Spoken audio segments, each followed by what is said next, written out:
So when you go to change your thread, make sure you snip the thread here and pull the excess thread out at the needle. First, we're going to wind a bobbin. Now you put your thread on with the tail coming from behind underneath like that. Put it right on the spool pin and put your little cap on there.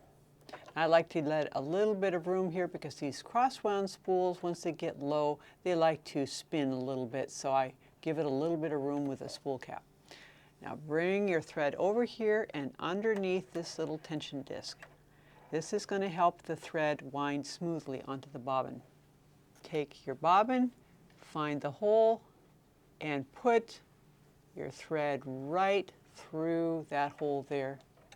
Then put the bobbin onto the spindle with the thread tail up, push the spindle to the right, pull your hand wheel out to the right. Now, when you pull your hand wheel out, what that does is it disconnects the mechanism that would make the needle go up and down and just has the winding mechanism happening. Then start winding like this. Now notice I'm holding onto that thread tail until the thread has made several wraps on the center of the bobbin. Then I snip that thread, and now that beginning thread tail is secure and we can go for it.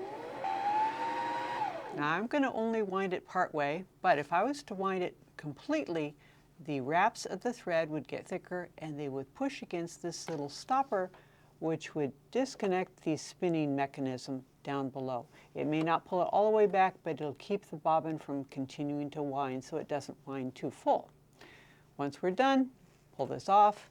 Make sure that you pushed your hand wheel back in and snip your thread. Now we're going to put the bobbin into the bobbin case.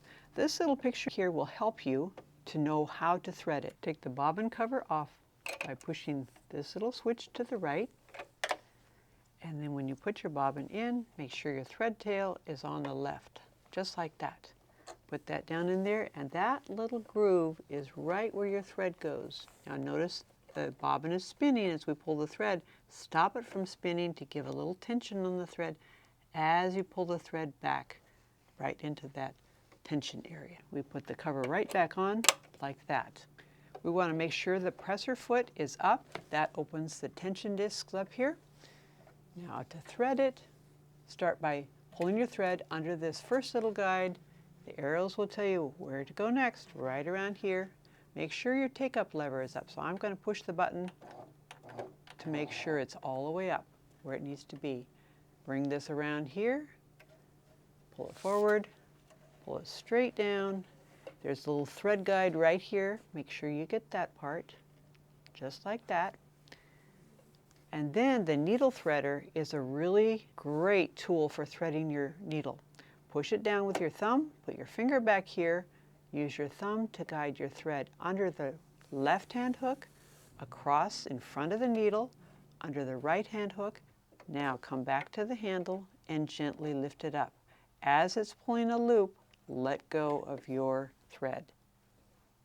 Then we pick up that loop with a pin and you've threaded your needle. Next, we want to pull the bobbin thread up through the needle plate. Hold up your top thread like this, push the needle up, needle down twice, and that pulls a little loop of thread. Now this is my method for pulling up the thread. I put the top thread tail under the foot and swipe the tail end right back like that, and that picks up that loop. There we go, we're ready to sew. And that's threading and bobbin winding. I hope you've enjoyed this video. If you have, give us a thumbs up. And if you have comments, questions, or ideas for other videos you'd like to see, let us know in the comments below. Thanks for watching. Bye.